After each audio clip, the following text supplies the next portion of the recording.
Olá, hoje o tema da palestra é o controle dos pensamentos. E como diz o ditado que uma imagem vale mais do que 1000 palavras, eu gosto sempre de me inspirar em uma imagem para dar a tônica da minha palestra e aí prosseguir na minha inspiração e reflexão. Então eu selecionei para esse tema, o controle dos pensamentos, uma imagem de satélite de um furacão, porque normalmente quando a gente se preocupa com esse assunto de controle dos pensamentos é porque a situação já está crítica no estado dessa figura, porque senão a gente não se preocupa, né? Quem é que pensa em controle dos pensamentos quando está tudo bem, está tudo tranquilo, tudo suave? Quem é que se preocupa com os pensamentos quando tudo está bem, né? Que tudo está tranquilo, fluindo suavemente? Ninguém, quase ninguém, né? Ou quando a gente se sente perseguido, entre aspas, pelos nossos próprios pensamentos insistentes, né? Desagradáveis, a gente quer se livrar deles. Aí é importante o tema, o controle dos pensamentos, como eu faço para controlar isso, me livrar disso. E aí é nesse estado que com esse estado que eu faço uma analogia com a figura do furacão, e eu acredito que estando nesse estado é como tentar controlar os pensamentos quando nós somos perturbados e arrastados por eles, é como tentar vencer um furacão como esse com um canivete na mão, né? Querer vencer um leão à unha. E aí eu acredito que até por isso que existe um certo preconceito com os livros de autoajuda, com o termo autoajuda, né? Porque eles falam disso, controle seus pensamentos, pense positivo. Existe um certo preconceito porque geralmente as abordagens são superficiais e não funcionam, né? Como disse a nossa querida Zeneida, é o problema mais difícil de ser resolvido justamente por isso, que é complicado mesmo. Como se diz, o buraco é mais embaixo. Então, a gente precisa analisar o problema com bases reais, e a minha proposta para essa palestra é uma análise desse tema com bases reais, com inspiração, com fundamentos, naturalmente, como sempre, teosóficos, na filosofia do yoga, né, que é também uma tônica do pensamento teosófico. Então, eu pensando nessa analogia do furacão, procurei também uma outra imagem de um objeto que resiste a uma perturbação de um furacão. Peguei essa fotografia de um farol na internet e a gente vê então nessa fotografia o efeito de um vendaval nas águas, né, extremamente agitadas, turbulentas, mas nós temos aqui um farol que está em pé no meio de tudo isso. E então, fazendo uma analogia com o ser humano, né, dos elementos dessa figura que eu estou correlacionando o vento aos pensamentos, a água às emoções e o farol, então, com a matéria, ou a terra, ou o corpo, né? A gente pode fazer também uma correspondência com a própria astrologia, onde o ar, né, representa os pensamentos, a água as emoções, a terra o corpo, o fogo seria o espírito, então o ânimo. Mas aqui então temos o problema do vento, da água e temos então aqui um corpo, um farol, uma parte de matéria que fica permanente, então em toda essa perturbação.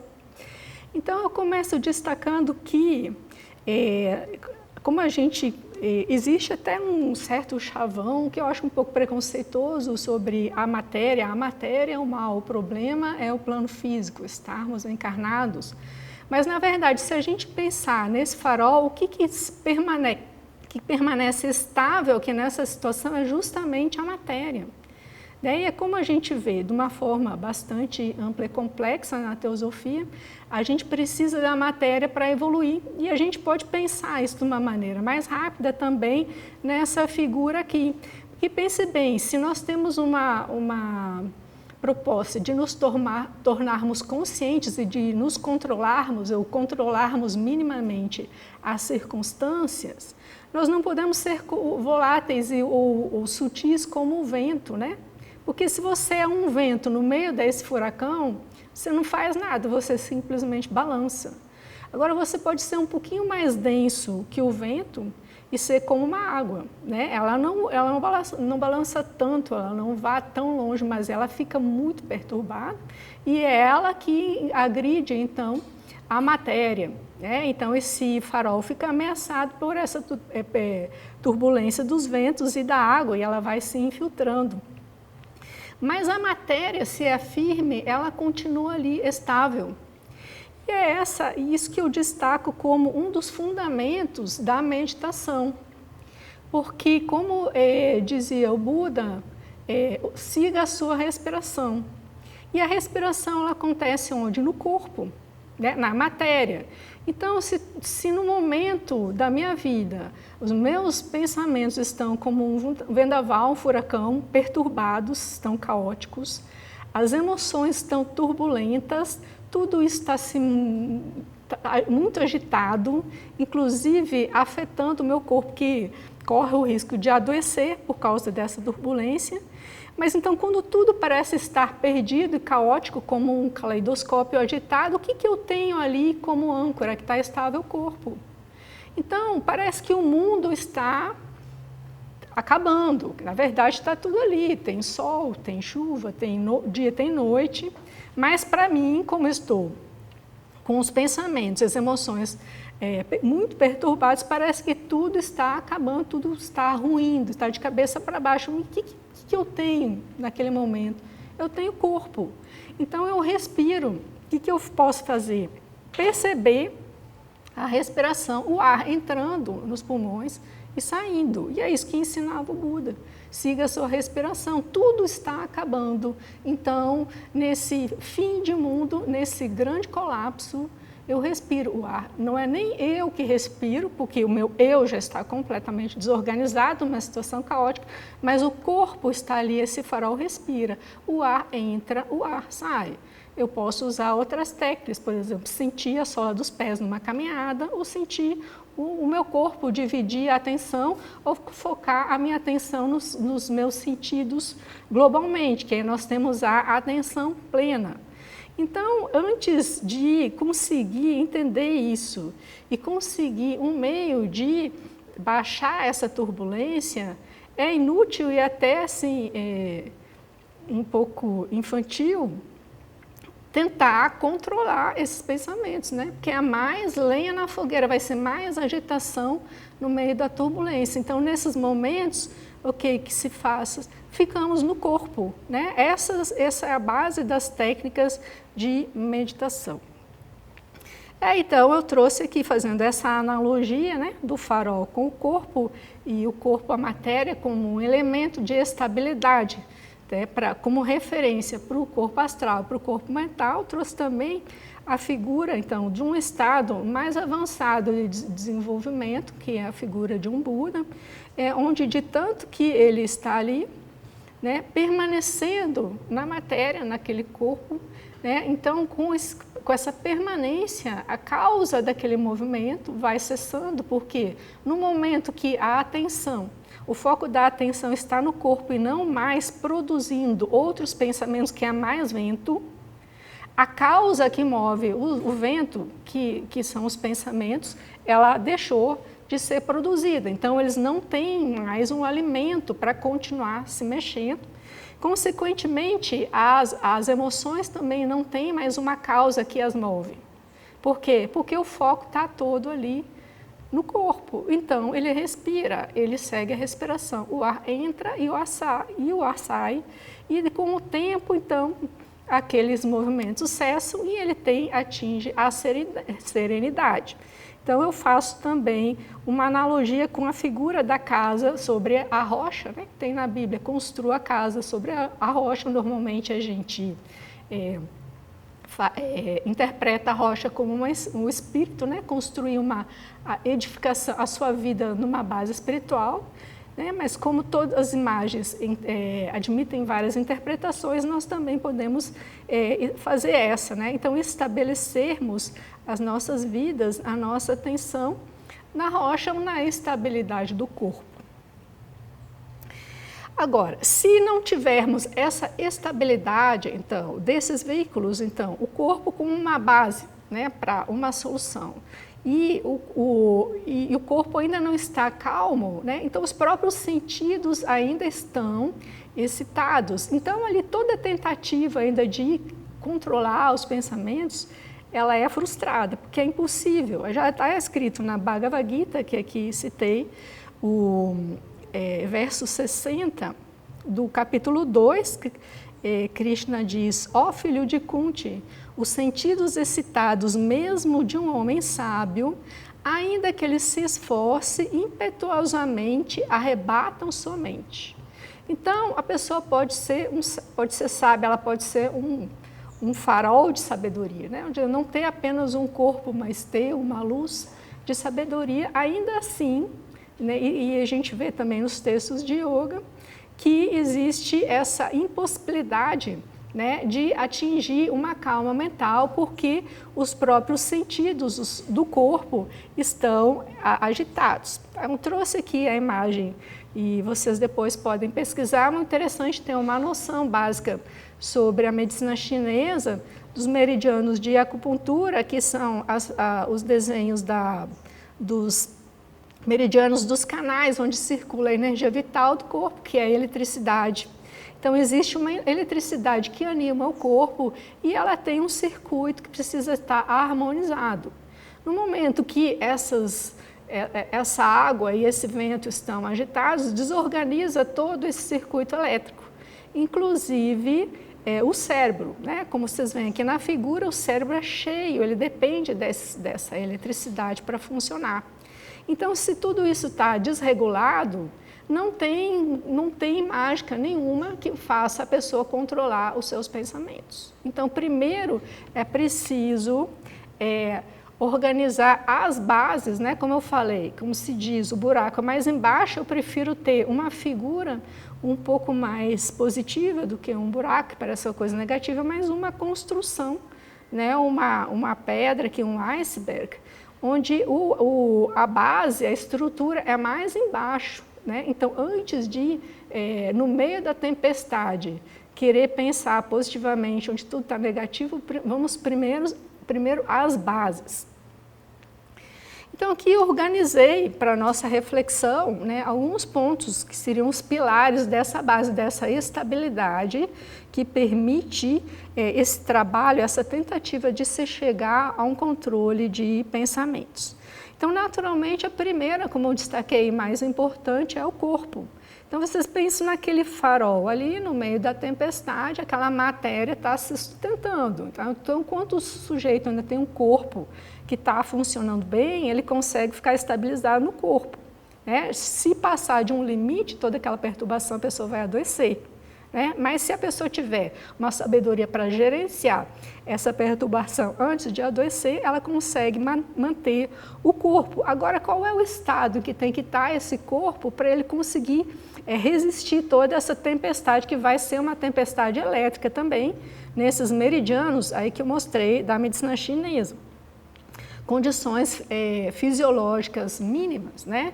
Aí eu pergunto para vocês, se esse corpo tiver intoxicado de cafeína, cafezinho o dia inteiro, né, energético, né, cápsulas de analgésico com cafeína, ou então álcool, ou então pior ainda, que eu acredito que aqui nem se aplica assim, mas é bom deixar uma reflexão. No geral, drogas, se a pessoa estiver usando drogas, foi impossível, né? Alimentação tóxica, que vai intoxicando o cérebro, sedentarismo, maus hábitos, né, de saúde, excesso de atividade, falta de sono, excesso de informação, doenças crônicas, impossibilitam, então, esse corpo de servir como esse farol ali de estabilidade. Então, a primeira pilar é a manutenção da saúde do corpo, principalmente na vida como é hoje, que é uma vida, para usar uma terminologia do yoga, rajásica, que é uma vida de agitação, a gente tem excesso de informação, excesso de atividade. Coloca mais cafezinho o dia inteiro, então energético, você tira ali, você já quebra o seu farol antes de ele tentar conseguir servir de âncora para qualquer coisa, né, de perturbação mental e emocional. Então, esse é o primeiro pilar. Então, vamos passar aqui para o próximo ponto que eu destaquei, é a necessidade de desenvolvimento de uma boa compreensão da vida, né? Um bom entendimento, o reto entendimento, a reta compreensão. Tá? Para ver o que mais gera perturbação nas nossas mentes, né? São muitos fatores. Né? Mas assim, no dia a dia, se a gente pegar o grosso, a gente vai ver que são as nossas frustrações, né, as nossas preocupações que têm a ver com antecipações de frustrações futuras. E aí entra a questão também, segundo momento, do reto pensamento, de não ter pensamentos falsos. Então, eu vou entrar nesse ponto agora. A gente precisa saber distinguir o verdadeiro do falso. Então, se eu tenho um pensamento ilusório, ele vai me gerar uma frustração, essa frustração vai me gerar uma emoção negativa. E isso aí é um ciclo que vai, então, perturbar todos esses veículos, vai desalinhar o nosso circuito energético, vai afetar o corpo, e aí vira uma roda, né, de dificuldades, de desarmonia. Então, o que são ilusões? Ilusões são ideias falsas, são ideias que eu imagino e que não existem na realidade. Então, primeiro o trabalho é eliminar as ilusões, ainda que eu não tenho capacidade de controlar os meus pensamentos, mas eu já posso ter uma reflexão, portanto, um entendimento correto e uma compreensão sobre o que são as ilusões e me livrar dessas ilusões. Então, quando temos ideias, temos o quê? Formamos raciocínios com ideias. E todo raciocínio começa numa premissa maior, né? Uma ideia geral. E aí, se partirmos já de uma ideia geral falsa, todo o resto do raciocínio vai ser falso. Então, eu coloquei alguns exemplos aqui para ficar didático, para vocês intuírem rapidamente. Se eu pensar assim, nós temos sempre que parecer jovens, né? Ou temos que ter um padrão de beleza, seguir um padrão de beleza. Eu, por exemplo, hoje vim dar palestra, pensei, não, vou escolher uma blusa e secar o cabelo no secador. Fica uma imagem melhor, fica uma apresentação melhor, fica melhor no vídeo. É verdadeiro? A beleza é boa. Mas se eu olhar para o espelho e pensar assim, nossa, o meu cabelo está branco, é um fato. O cabelo está branco, o cabelo está caindo, é um fato, tudo bem. Agora, se eu pensar assim, o meu cabelo tem que ser preto sempre, aí eu vou ter um sofrimento, porque não é possível o cabelo ser, né, sempre preto, sempre jovem. Então, a gente já pega, por exemplo, essas ideias, né, essas ilusões de juventude eterna, beleza de padrão eterno, você pega a massa da sociedade e já vê a quantidade de sofrimento que a gente tem hoje em dia, né? Porque as pessoas até arriscam a própria saúde em graus extremos, né? Como eu falei, a beleza é legal, bacana, você escolhe uma blusa, seca o cabelo, não é um pecado, mas assim, o sofrimento é um problema, né? Então, assim, se eu tenho uma ideia falsa de que nós temos que parecer jovens sempre, premissa maior, tem que parecer jovem sempre, premissa falsa, né? A premissa menor. Estou com o cabelo branco, que é cabelo velho. Verdadeira, mas a conclusão vai dar ruim, como se diz, vai dar sofrimento. Por quê? Porque tem uma expectativa, uma ideia errônea que está movendo o meu pensamento, que vai me trazer frustração, porque é impossível manter a juventude para sempre, e aí vai me causar um sofrimento, e aí vai agitar aquelas águas, e aí tudo mais. Então, multiplica aí esse exemplo banal, mas extremamente comum, né, por N situações que a gente, né, parte de ideias falsas e gera um sofrimento. Então, o mundo é competitivo, não existe vaga para todos, por exemplo.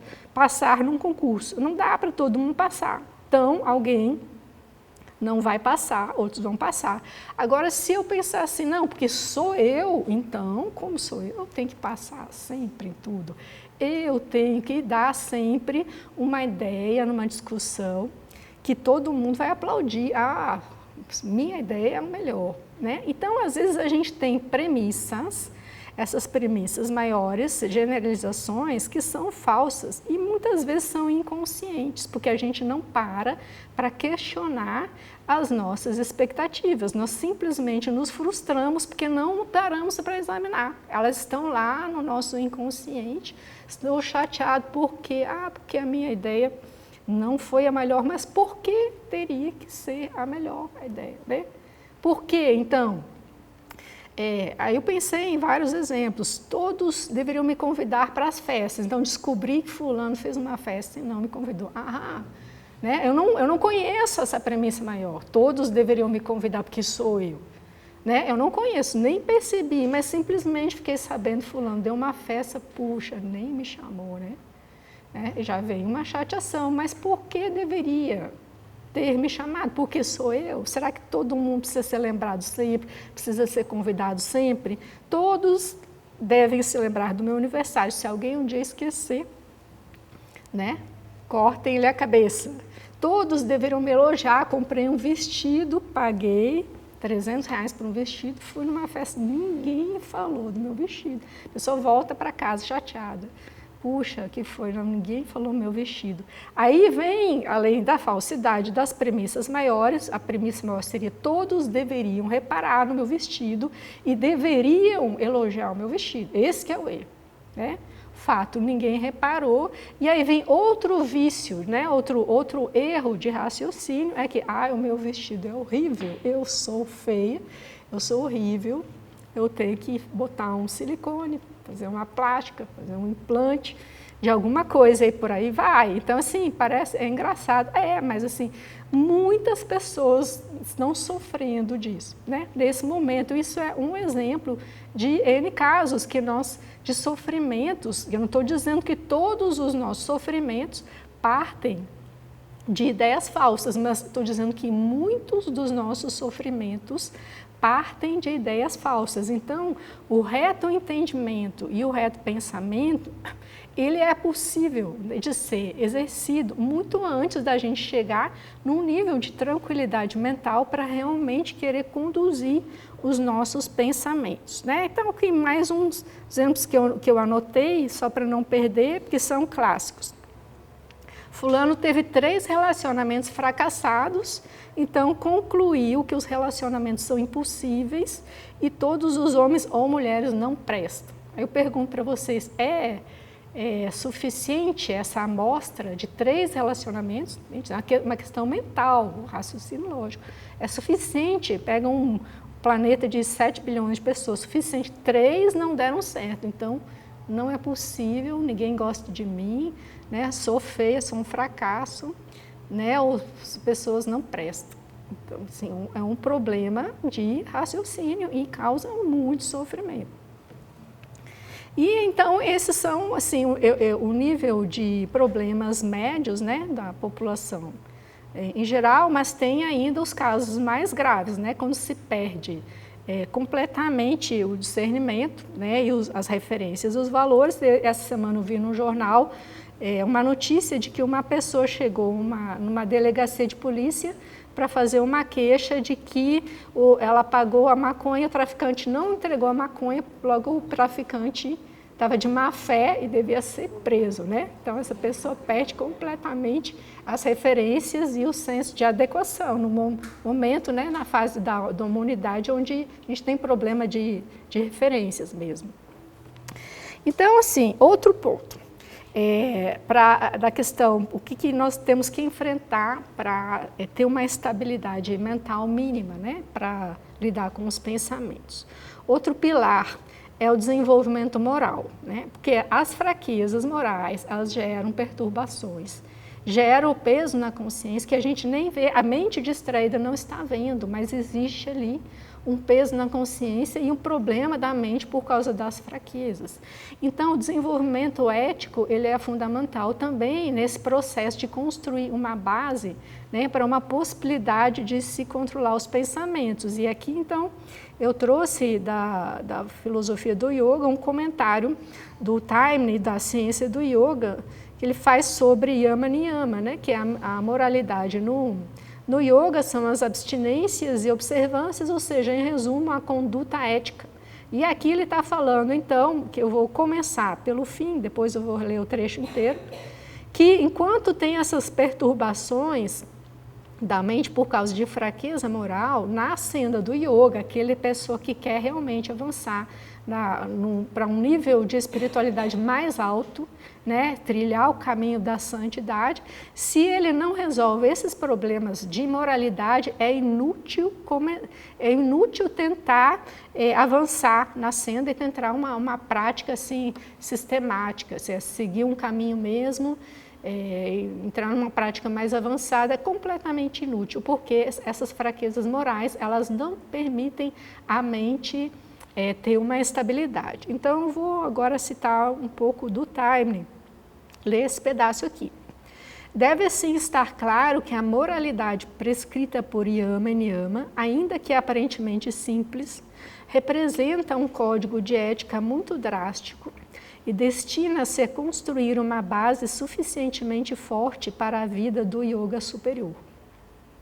Não se refere às aberrações e falhas superficiais da natureza humana, nem se propõe a criar um indivíduo bom, sociável e cumpridor das leis. Está dizendo que ele está indo bem acima disso.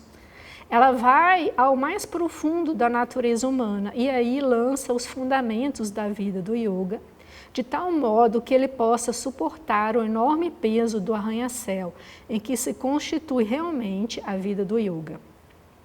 O principal objetivo desse implacável código ético é eliminar por completo todas as perturbações mentais e emocionais que caracterizam a vida de um ser humano comum. Qualquer pessoa familiarizada com o funcionamento da mente humana não deveria ter dificuldade em compreender que nenhuma libertação de perturbações emocionais e mentais torna-se possível até que as tendências abordadas em Yama e Niyama sejam desenraizadas ou, pelo menos, suficientemente dominadas. Ódio, desonestidade, fraude, sensualidade e possessividade são alguns dos vícios mais comuns inerentes à raça humana, e enquanto o ser humano estiver sujeito a esses vícios, seja em suas formas densas, seja em suas formas sutis, sua mente permanecerá vítima de distúrbios emocionais violentos ou dificilmente perceptíveis, que, em última análise, têm suas principais origens nesses vícios. E à medida que essas perturbações continuem a afetar a mente, é inútil empreender a prática mais sistemática e avançada do yoga. Então, assim, o propósito ali não é educar o ser humano comum para uma sociedade melhor, porque aí se propõe que outras pessoas já estão fazendo, mas é capacitar um ser humano a atingir um estado de paz de espírito e imperturbabilidade, quando ele tem o quê? As virtudes. Quando ele tem as virtudes morais e ele consegue agir corretamente em face às adversidades, ele mantém a sua perturbação em meio às dificuldades da vida. Então, agora vamos para as questões emocionais, porque vocês podem perguntar assim, tá, mas ele é um sujeito tão agressivo, tá, mas por que ele é agressivo? Será que não é porque ele tem problemas emocionais? Aí não seria assim, exatamente uma culpa dele, porque ele não consegue ser não agressivo, né? Então, essa questão é importante. Aí também eu trouxe a questão da psicologia do yoga, na interpretação do Rito Metta, que ele tem uma visão dos Yoga Sutras bastante próxima da psicologia ocidental, a questão do sofrimento emocional. Eu vou ler aqui, vai ficar bem claro para vocês, e aí eu vou parar um pouco. Ele diz, assim, meditação não é um processo do pensamento, é uma observação clara e ininterrupta do processo do pensamento, ou seja, você não fica parando o pensamento à força, querer segurar ele, né? Você vai fazer a meditação para observar aquele processo de pensamento. Ele diz que o estado de dhyana é o percebimento que é concentração, é o percebimento desse movimento da distração. Então, a pessoa está praticando a meditação, vai definir um campo de percebimento, nessa visão dele, definir um foco de observação da mente, e então dhyana, que seria a concentração, é manter esse foco de percepção durante algum tempo. Então, isso é perceber esses movimentos de distração da mente. Não estou conseguindo me concentrar no meu trabalho. A distração é a maneira que a mente encontra para chamar a atenção para si. É como a criança que deseja contar sua história. Ela quer distrair os adultos de seu trabalho para que escutem o que ela tem a dizer. A mente emprega o mesmo método. Se existe um relacionamento afetivo, ou seja, se existe um acolhimento por parte do sujeito em relação ao seu próprio conteúdo mental, a mente será capaz de contar a sua história, ou seja, ela poderá ser ouvida. E ela tem uma longa narrativa para contar. Não somente isso, a mente não quer ser interrompida enquanto conta a sua própria história. Ao ouvir a história sem qualquer interrupção, a mente é esvaziada do seu conteúdo. E a meditação é, de fato, o esvaziamento da mente de todos os seus conteúdos. Todavia, a mente não pode ser esvaziada, ela se esvazia e esse esvaziamento ocorre quando a história da mente é ouvida sem qualquer julgamento ou avaliação. Isso é muito próximo da psicologia ocidental, como a gente tem hoje. A gente fala em escuta, uma escuta ativa, escuta amorosa, o acolhimento, né? Temos um paciente e ele tem uma carga de sofrimento, o sofrimento tem uma história. O que o terapeuta faz? Ele vai ouvir, ele vai escutar, vai acolher aquela pessoa sem nenhum julgamento ou avaliação. Então é isso que se quer, como ele diz assim, um relacionamento afetivo com a própria mente, porque existe um sofrimento que é atrás daquela que originou, né, toda aquela narrativa, e esse sofrimento precisa ser compreendido, ele precisa ser acolhido, e no momento que ele for então acolhido por uma escuta amorosa, afetiva, então existe uma cessação. Então a prática da meditação que ele propõe não é você atingir um ideal que por um controle, uma força, você vai obrigar aqueles pensamentos a parar, né? Totalmente um fracasso garantido nessa abordagem. Mas o acolhimento daquela distração, daquela fala. O que a criança aqui quer falar? Vamos ouvir. Ela tem uma dor, ela tem um sofrimento. Então vamos acolher aquele sofrimento para que então aquilo consiga ser resolvido e silenciado. Então eu coloquei aqui umas observações a respeito do reto entendimento sobre as emoções. Então, eu separei em 2 itens, né? Um sofrimento baseado na imaginação e um sofrimento baseado em fatos reais. Então, muitas vezes o sofrimento se baseia na imaginação, como eu já citei alguns exemplos anteriormente, que eu só estou repisando o assunto com outros exemplos. Maria estava interessada em João, mas João não estava interessado em Maria. Então, quais são as ilusões que ela tira desses fatos? Né? É um fato, ela estava afim dele, ela não estava afim dela, é um fato. Não é ilusão, é verdade. Agora, o que é ilusão? É ser infeliz porque ninguém gosta dela, porque João não gostou, então ela diz que ninguém gosta. Né? Ou então, se ele não gostou, não está interessado nela porque ela é feia e desinteressante. Não tem base lógica para se derivar isso, que uma pessoa é feia, desinteressante só porque a outra não gostou dela. Ou então, João não presta porque Maria ou eu, né, sou maravilhosa, ele deveria gostar de mim, lógico. Né? Então o cara não presta, não vale nada. Então são ilusões, né, que a mente cria, né, para quê? Para fugir daquela frustração de lidar com aquele fato, que aquele fato que é real, que o fulano não estava, não era recíproco o interesse, ele causa uma frustração, porque já havia um desejo. Né? Mas qual é o tratamento, então, dessa frustração? É ouvir, acolher essa frustração, né? E aceitar, realmente não estava interessado em mim, né? E permitir, então, que aquela tristeza, né, evapora. Eu gosto muito dessa imagem. Você escuta a sua mente e você aceita aquelas emoções e deixa aquilo se processar naturalmente. E muitas vezes, daquela escuta que foi reprimida, vai sair uma raiva, vai sair uma tristeza, você vai chorar. e aquilo vai sair. Só que se você abre, né, a sua mente e permite aquele fluxo natural, daquele processamento daquelas emoções, aquilo tem um tempo, né, tem um luto, né, que é um rebaixamento da energia vital, e depois, então, o organismo se recupera. Mas no momento que nós reprimimos, então, essa fala da mente, ela vai ficar, a mente vai perder uma energia para aquela repressão, e aí vai aumentar, né, todo aquele sofrimento. Então, assim, qual é a solução? É reconhecer os falsos raciocínios, as falsas premissas, né? Reconhecer que é a mentira, que o fato que uma pessoa não é obrigada a retribuir o meu interesse, mas nem por isso eu sou uma pessoa desinteressante, ou nem por isso que todos os relacionamentos são fracassados, porque 1, 2 ou 3 não deram certo.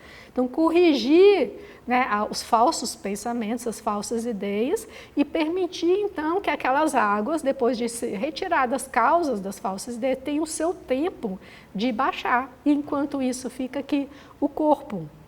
Né? Então, outro item que eu coloquei é que muitas vezes o sofrimento se baseia na própria natureza da vida, como as perdas naturais da vida, que nós vamos perder coisas durante a vida, pela natureza, ou então na própria injustiça e na agressão real vinda dos outros.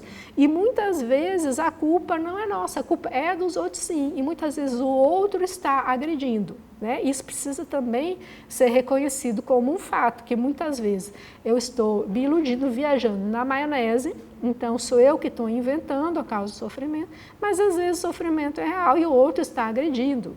Então, como lidar? Separar as duas instâncias, subjetivas e objetivas. Solução objetiva, muitas vezes tem que ser dada, tomar uma providência contra um agressor, reparar um dano, entrar com uma ação judicial de reparação de dano, né? Terminar um relacionamento, sair o processamento da situação objetiva.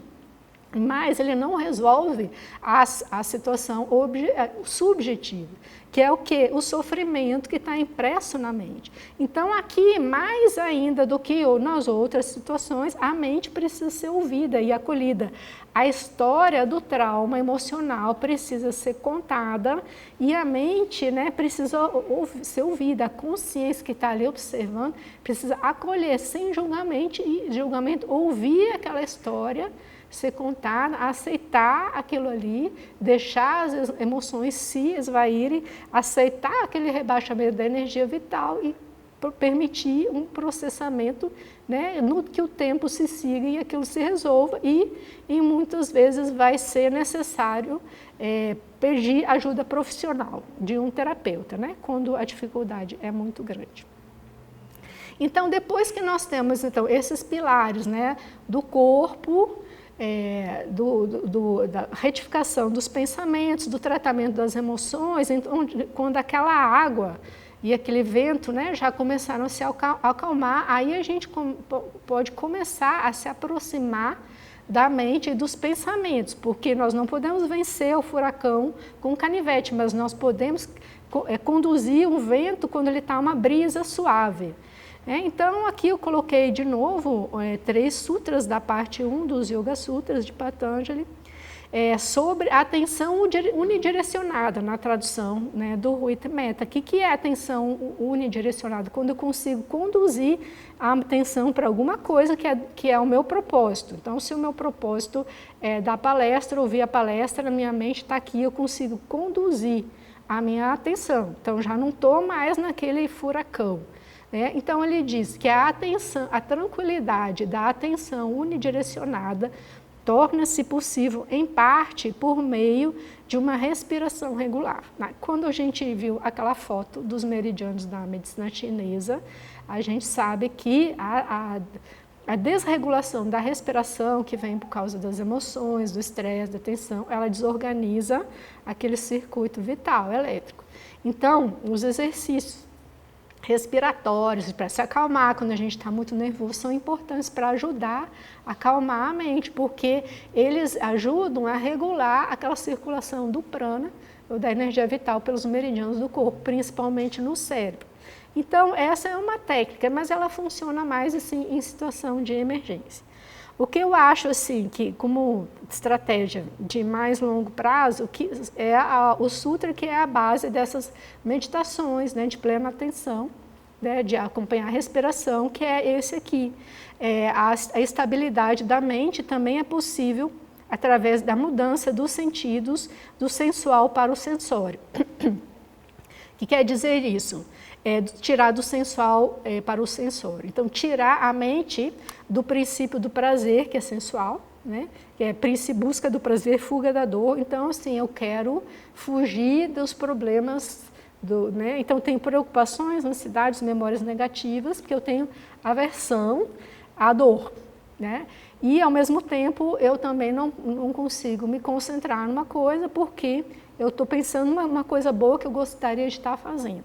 Então, isso é o princípio do prazer, a atividade sensual da mente, nessa interpretação do Rito Metta. Então, tirar a atenção disso e colocar no sensório. O que é sensório? Simplesmente sensorial. 5 sentidos: tato, olfato, audição, visão. Então, eu confio mais no tato, e é justamente essa técnica que o Buda ensina, né? A atenção na respiração, ela é tátil, a respiração é tátil. Ou os pés no chão, caminhando. Por quê? Porque o tato, ele não tem... É muito difícil você associar o tato com uma história da mente, que o tato é um dos primeiros sentidos que é desenvolvido nos seres vivos. Então, ele é mais rudimentar. Então, se você pega, por exemplo, uma meditação baseada numa imagem, no pensamento, não estou criticando, mas eu acho particularmente mais difícil, porque você pode criar uma atividade mental em cima daquela imagem, em cima daquele pensamento, daquela ideia, né? Então, com a sensação do corpo é mais difícil, porque se você está sentindo o corpo, respira. Está aqui o ar, entrou agora, e agora saiu. Não tem história, sabe? Então, essa sensação, atividade, colocar a atenção na sensação do corpo, ela realmente está mais perto da âncora, né? Que é o corpo mesmo. Então, pode ter milhões de ideias na cabeça, né? Mas no momento que naquela fração de segundo que você conseguiu sentir realmente o ar entrando no corpo, naquele momento você não pensou, porque você não consegue, a gente não consegue manter a atenção simultaneamente. A gente faz uma migração muito rápida de um para o outro, que parece que é simultâneo, mas não é. Então, na medida que eu consigo manter mais tempo a minha atenção na respiração, minha atenção nos pés, numa caminhada, eu estou tirando a atividade daquela turbulência mental. E aí, como não tem mais pensamento para engrossar aquela fogueira, aquela causa que empurra aquele vento, que são os pensamentos, ela para. E aí vai ficar só a consequência, o vento aqui e as emoções que foram balançadas. Então, quanto mais tempo eu fico ali só naquela sensação do corpo, né, eu vou desligando aquela maquininha mental e daqui a pouco vou tendo uma calma de todos esses veículos, né, uma serenidade. Então, o próximo Sutra, 36, serenidade e uma percepção mental clara permitem movermos-nos para a atenção unidirecionada, que é a capacidade de conduzir a mente para um foco. Então, aqui já temos uma serenidade e uma lucidez mental que nós não temos quando a mente está agitada, né? Agora, então, nesse momento, que já tem uma calma, que nós podemos começar, então, a perceber os tipos de pensamento e aí, então, realmente ter uma análise intelectual a respeito daquilo que pensamos. Só depois desse momento de calma fisiológica, mental e emocional. Então, aqui eu trouxe aqui 2 citações do livro Quarto Caminho, de Ouspensky, que fala do trabalho de Gurdjieff, que foi um mestre, que fez assim uma combinação dos caminhos do monge, dos caminhos do fakir e do yogi, e uma visão mais contemporânea, né, dessas abordagens espirituais clássicas. Então, ele falava assim, fazia uma crítica ao pensamento mecânico, que é justamente esse pensamento que causa essa agitação emocional.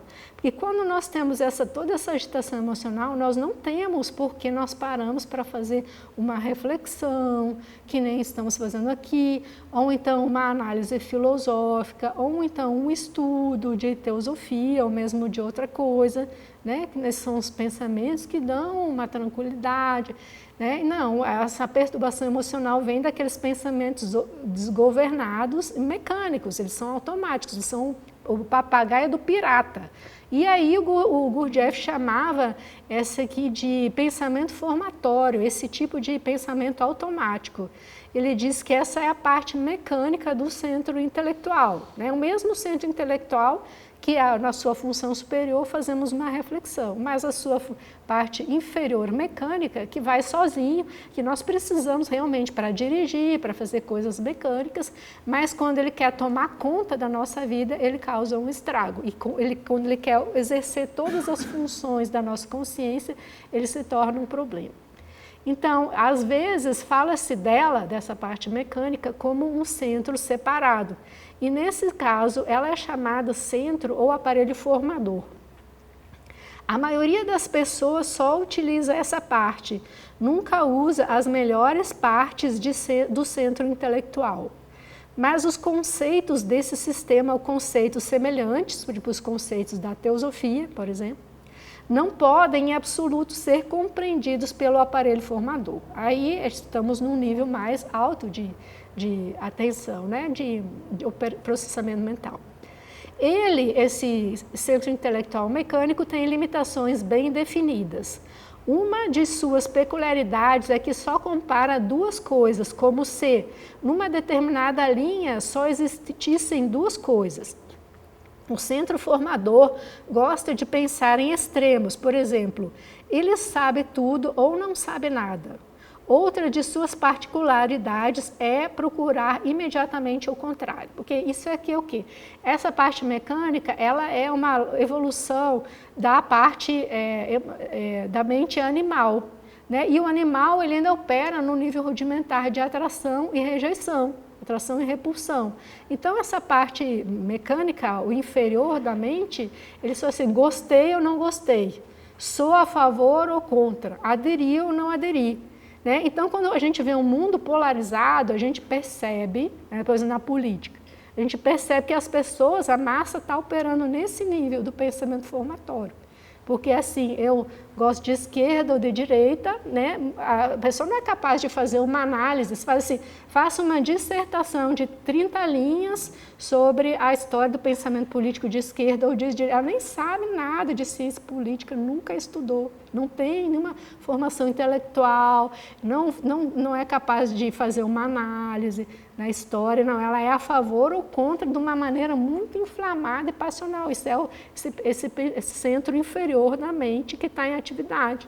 Né? Então, é aí que se estabelecem os ódios, né? As antipatias, né?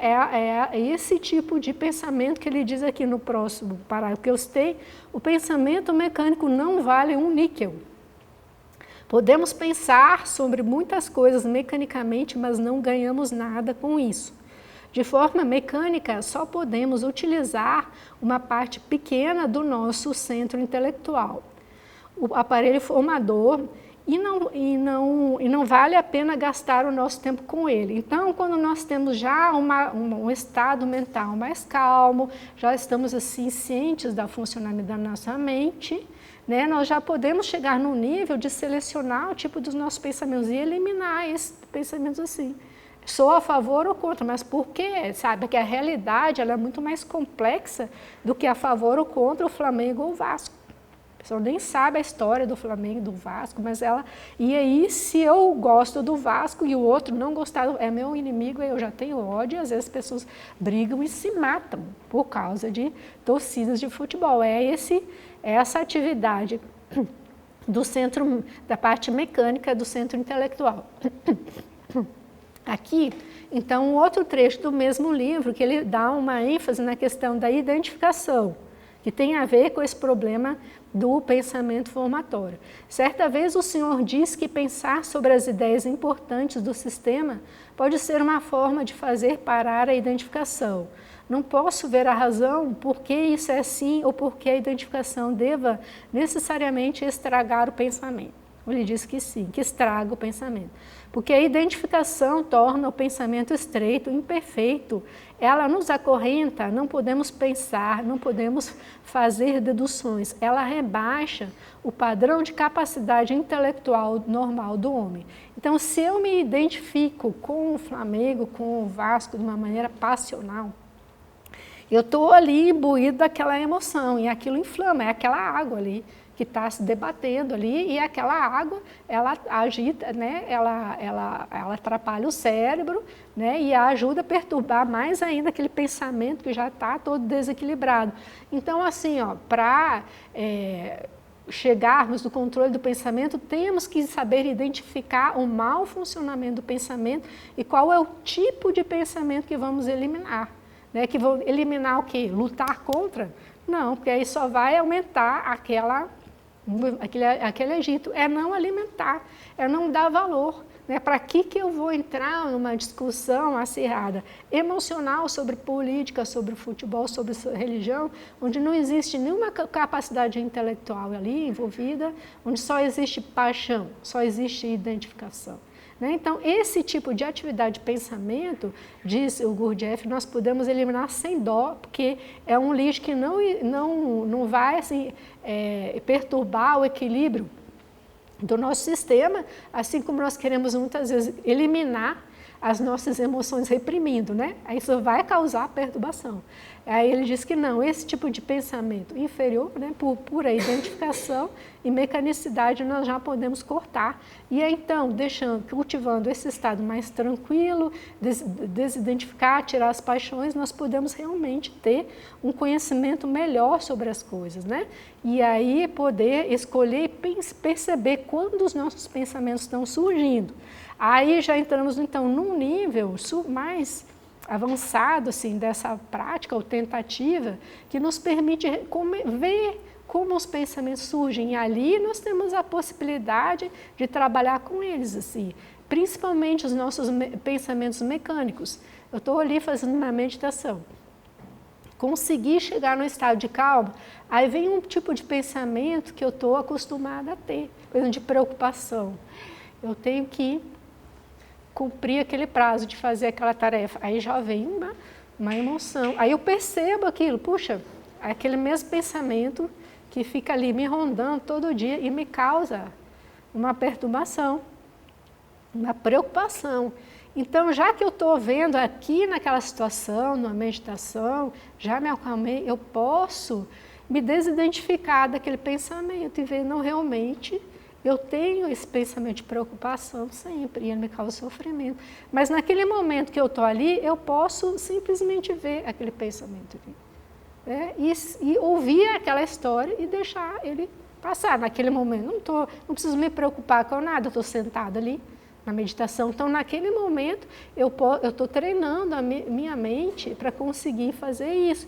Quando depois, no dia a dia, eventualmente, em algum momento que estou preocupada, estou agitada, estou tensa, eu tenho aquela prática, que o meu cérebro já está um pouco treinado, e trago aquela prática, e eu consigo, então, sair um pouco daquele redemoinho. Puxa, veio de novo aquele pensamento, então, não vou entrar nesse pensamento.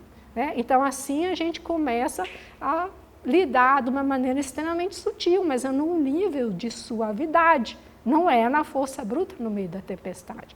Então, aqui mais um pouquinho de textos, antes de terminar, acho que temos uns 10 minutos ainda, e sobre a prática da meditação, né? Da questão da observação da mente, ainda do livro do Rui Mehta, Yoga, a Arte da Integração, da editora Teosófica. O Patanjali diz assim: há uma transformação na qual a mente está cônscia do intervalo entre a cessação e o reaparecimento do processo de pensamento. Essa transformação é chamada Nirodha Parinama, o percebimento do intervalo.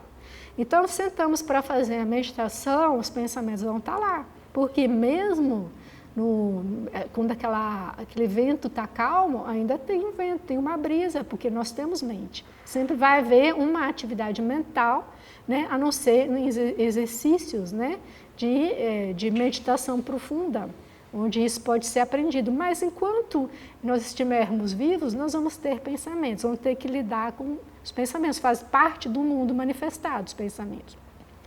Então, está uma transformação da mente, né, nesse processo de aprendizado da meditação, quando nós já conseguimos perceber quando um pensamento silencia e um espaço entre um pensamento, quando ele termina, e até o próximo pensamento aparecer, tem um breve silêncio. Então, assim, depois de um tempo de prática de meditação, a gente consegue perceber isso. Ele chama de percebimento do intervalo. Aí tem uma próxima fase, né, desse treinamento da meditação, que há uma transformação na qual a mente está ciente do silêncio que surge com a cessação das distrações. Essa transformação é conhecida como Samadhi Parinama, ou percebimento da quietude. Então, depois de um tempo, né, naquele silenciar, naquele exercício, os pensamentos vão começando a ficar mais espaçados. Aí, depois de um tempo, eles vão ficando mais quietinhos. Aí a gente percebe um silêncio, dá uma sensação assim de que a gente entrou numa outra vibe, né? Parece que o tempo está mais parado, é como se tivesse um outro mundo dentro desse nosso mundo, né? Uma outra frequência. Isso se chama, então, percebimento da quietude, né? Com a prática da meditação. E aqui, então, o terceiro nível de transformação, que já é um nível bem mais avançado, acredito, assim, que quem é muito praticante mesmo consegue ter esse nível, assim, talvez nos monastérios, os praticantes mais dedicados, há uma transformação na qual o percebimento da mente não é submetido à mudança, quer haja ruído ou cessação do ruído. Essa transformação é conhecida como Ekagrata Parinama, percepção do silêncio em meio ao ruído. Então, assim, existe, né, como se diz, na literatura teosófica, uma paz que transcende o entendimento que está acima de toda aquela turbulência. A pessoa consegue ficar ali no meio naquela agitação da vida comum, mantendo esse percebimento dessa quietude, num outro nível, né? Porque de tanto que foi praticando essas etapas anteriores. E aqui, para encerrar, né, eu separei ainda os sutras que falam das 3 fases da meditação, como já falei anteriormente, tem um percebimento ininterrupto da mente, é dhyana, da direção do objeto, é contemplação, quando a gente consegue, então, manter a nossa atenção num foco que a gente selecionou, no caso, assim, observar os próprios pensamentos, ou observar a própria respiração. Quando a gente consegue manter um fluxo, sem ficar indo e voltando, isso se chama de dhyana ou contemplação. Né? Então, acima desse nível, nós temos, então, a mesma contemplação, quando a consciência somente do objeto da meditação e não de si mesmo, da mente, quando a pessoa chega num estado onde essa mente está tão calma, está tão quieta, que ela não está nem assim pensando sobre si, se lembrando de quem ela é, qual é o meu nome, que eu tenho conta para pagar, quem sou eu. Tudo aquilo silencia, então só existe o quê? Objeto de percebimento, que a pessoa está ali, por exemplo, na respiração. Então tudo silenciou, parece que só tem respiração e tem coisas ao redor, tem um corpo que está ali, mas a pessoa nem sente, isso aqui é o meu corpo. Está ali um fenômeno. Né? Isso é a Samadhi. Tá? Então, o Samadhi é sinônimo também de silêncio, de comunhão. Por quê? Porque não existe interferência entre a mente e o objeto percebido, aquele que percebe e o objeto que é percebido, porque existe um silêncio completo daquela mente. Então, isso é verdadeiramente Samadhi ou comunhão, onde apenas o objeto é visto, negando-se completamente à presença do observador. Também se chama de êxtase, que significa sair de si, que é sair da percepção egóica. Agora, tem níveis aqui, que os exemplos que eu estou dando se referem ao silenciar do percebimento no plano físico, na nossa consciência ordinária. Né? Agora, a respeito de Samadhi, os níveis superiores da mente, eu recomendo a minha palestra O que está além da mente, que está no YouTube, aqui na Sociedade Teosófica, teve super no meu canal. Aí eu dou a experiência do yogi sobre o êxtase nas esferas, nos níveis superiores da mente. Mas já se começa a praticar, né, nesses níveis ordinários, no próprio plano físico, né, o silenciar da mente, então a percepção pura do objeto. Aqui, citando um outro sutra do Time sobre Samadhi. Na clarificação da memória, quando a mente perde sua natureza essencial, subjetividade, ou seja, se esvazia do seu conteúdo, por assim dizer, e somente o conhecimento real do objeto brilha através da mente, Nirvitarka Samadhi é atingido. Comentário. O próprio fato de o objeto estar brilhando na mente indica a presença dela. A natureza subjetiva, digamos, desapareceu no objeto, acarretando assim uma fusão do subjetivo com o objetivo, necessária para alcançar o estado de Samadhi. O objeto é então visto em sua realidade nua. Então, assim, nesse estado de silêncio total da mente, que nós podemos ver as coisas como elas são. A mente, embora ela própria imperceptível como uma joia transparente, ainda brilha sob a luz do verdadeiro conhecimento do objeto. Aqui, então, como eu falei, só nesse estado que nós conseguimos ver as coisas exatamente como elas são. Então, isso aqui, ó, como eu coloquei, o nobre caminho óctuplo dos ensinamentos de Buda, mais ou menos como uma síntese dessa palestra. Porque ele parte também de um reto entendimento, como eu coloquei ali. Precisamos compreender bem as coisas para iniciarmos as nossas práticas, né? A nossa observação, a nossa transformação. E todo esse processo que envolve tanto correção do pensamento, quanto correção da ação, como eu falei, da moral, vai também ser da fala, o reto meio de vida, que é a ética, o reto esforço, como trabalhar, né, de modo correto, que é o reto esforço. Reprimir as emoções não é um reto esforço, né? O reto esforço é trabalhar com compreensão, reta consciência nesse processo de meditação, até chegar à reta concentração do Samadhi. E aí, então, nesse momento, nós podemos ver as coisas melhores como elas são, e aí melhorar o nosso reto entendimento e começar tudo de novo, assim. Por isso se fala em espiral evolutiva, né? A gente vai aprendendo e vai sempre recomeçando num nível mais amadurecido de compreensão. Então é isso, agradeço a atenção de vocês, até a próxima.